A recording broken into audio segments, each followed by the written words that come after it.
हिंगोली जिल्ह्यातील वसमतमधील एका शेतकऱ्याने शेतामध्ये आफू लागवड केली तर त्याच्यावर गुन्हे दाखल करण्याचं काम केलं, त्याच्या शेतावर धाडी टाकण्याचं काम केलं.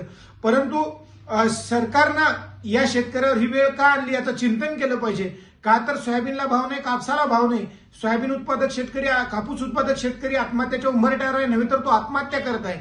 सरकार शेतकऱ्यांना कर्जमाफी द्यायला तयार नाही, शेतमालाला भाव द्यायला तयार नाही.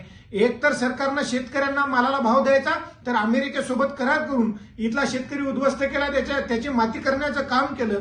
म्हणून ज्याप्रमाणे देशातील राजस्थान, उत्तर प्रदेश आणि मध्य प्रदेशमधील शेतकऱ्यांना ज्याप्रमाणे आपूची शेती करण्यासाठी, खसखसची शेती करण्यासाठी परवानगी मिळते, त्या धर्तीवर महाराष्ट्रातल्या शेतकऱ्यांना सुद्धा आपूची शेती, खसखसची शेती करण्यासाठी परवानगी मिळाली पाहिजे.